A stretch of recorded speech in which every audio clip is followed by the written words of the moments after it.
Good morning student. आज हम पदार्थ की अवस्थाओं के बारे में अध्ययन करेंगे। पदार्थ की 5 अवस्थाएं होती हैं। अभी तक आपने 3 अवस्थाएं पढ़ी हैं, ठोस अवस्था, द्रव अवस्था और गैस अवस्था। ठोस में क्या है, देखिए ये एक पेंसिल है, ये ठोस है, आप जानते हैं। पानी है, द्रव है, और जब हम अगरबत्ती या धूप जलाते हैं उसका जो धुआं उठता है वे गैस है। अब ठोस अवस्था के बारे में इसके क्या गुण हैं इसका अध्ययन करते हैं। ठोस का आकार तथा आयतन निश्चित होता है।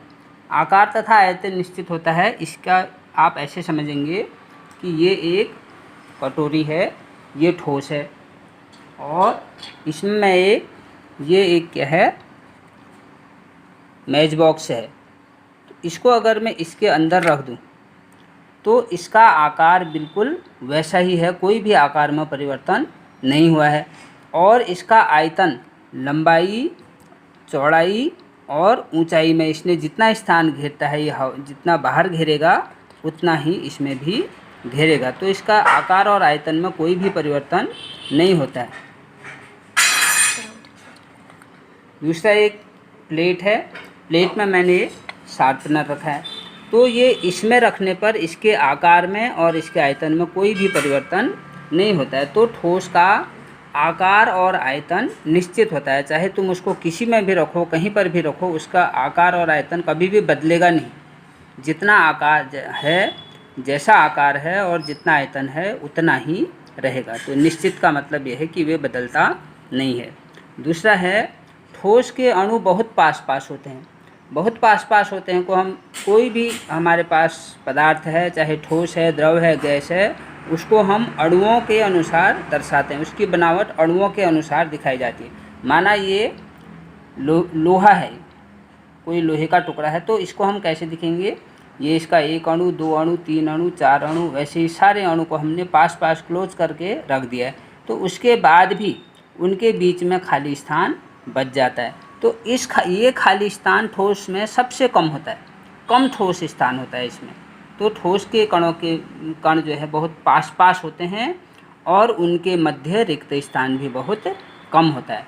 ठोस के कणों के मध्य आकर्षण बल अधिक होता है। अब आकर्षण बल क्या होता है, पदार्थ के कणों की विशेषताएं हैं। एक कण ये है, एक कण ये है, ये कण इसको अपनी तरफ खींचेगा और ये कण इसको अपनी तरफ, ये कण इसको अपनी तरफ खींचेगा।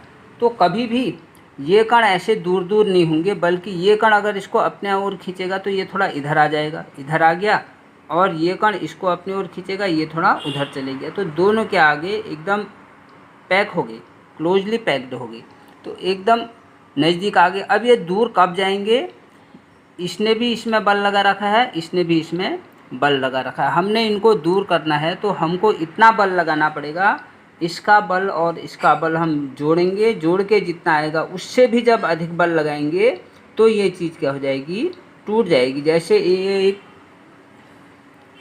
पेन है, इसके कण बहुत पास पास हैं, इसलिए ये जो है टूट नहीं रहे हैं। अगर मैं इसको क्या करूं, ताकत लगाऊं और इतनी ताकत लगा दूं कि ये टूट जाए, इसका मतलब इसके कणों ने एक दूसरे को जितनी ताकत से अपनी ओर आकर्षित करा था उससे भी ज़्यादा ताकत मैंने लगाई, तब यह टूट गई। जैसे चौक में हम ताकत लगाते हैं ऐसे तो टूट जाते हैं। इसका मतलब चौक के कणों ने एक दूसरे को कम ताकत से आकर्षित किया हुआ है, लेकिन उससे हम ज़्यादा ताकत लगा रहे हैं तो चौक टूट जा रही है। ये कण एक दूसरे से स्वतंत्र नहीं है।